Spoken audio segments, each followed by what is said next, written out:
மகாராஷ்டிராவிலிருந்து வந்த பிள்ளையை ஜிம்னாஸ்டிக்காக மாற்றுகிற கட்சி வேண்டுமா, அல்லது மகாராஷ்டிராவிலிருந்து பிழைக்க வந்தவனை பிணமாக்குகிற கட்சி வேண்டுமா என்று நீங்கள் தயவு செய்து சிந்திக்க வேண்டும். அந்த பெண் தமிழ்நாட்டை சேர்ந்தவர் கூட இல்லை. அவரே தன்னுடைய பேச்சிலே சொல்லி இருக்கிறார், நாங்கள் 80 ஆண்டுகளுக்கு முன்னால் மகாராஷ்டிராவிலே இருந்து பிழைப்புக்காக வந்த கலைக்கூத்தாடி மரபை சேர்ந்தவர்கள். இந்த குழந்தை சொல்கிறார், நானே பல நாள் மேலே இறங்கிவிட்டு கடையாக போய் பிச்சை எடுத்திருக்கிறேன். ஜிம்னாஸ்டிக் சேருவதற்கு நான் நுழைவுத் தேர்வு எழுதி வெற்றி பெற்றேன். ஆனால் 2,25,000 ரூபாய் பணம் கட்ட வேண்டும் என்று சொன்னார்கள்.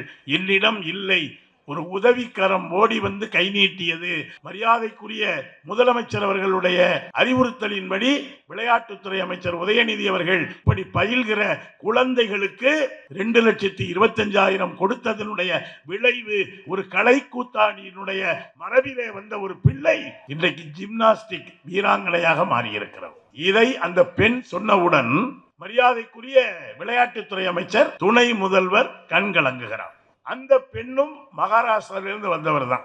தங்களுடைய திட்டத்தால் உயர்ந்து நிற்கிற ஒரு பிள்ளையை பார்க்கிற பொழுது வருகிற கண்ணீர் தான் பரிசுத்தமானது, பவித்திரமானது. இங்க இருக்கக்கூடிய ஆட்சி ஒரு மகாராஷ்டிரத்து பிள்ளையை ஜிம்னாஸ்டிக் வீராங்கனையாக தாவி குதிக்க வைத்திருக்கிறது. சேலத்துக்கு ஒரு அவர் தலைவர்னு சொல்றதா நடிகர்னு சொல்றதான்னு தெரியல. ஒரு பஸ்ல ஒரு கண்டக்டர் விசில் அடிச்சா பஸ் ஒழுங்கா போகும். இருக்கிற 60 பேருமே விசில் அடிச்சாங்கன்னு வைங்க, டிரைவர் வண்டியை நிறுத்திட்டு ஓடிடுவாப்புல. அவர் வாகனம் வந்தாலே யம வாகனம் வந்த மாதிரி மக்கள் பயப்படுறாங்க. அவர் கட்சிக்கே கால் சீட் தான் கொடுப்பார்.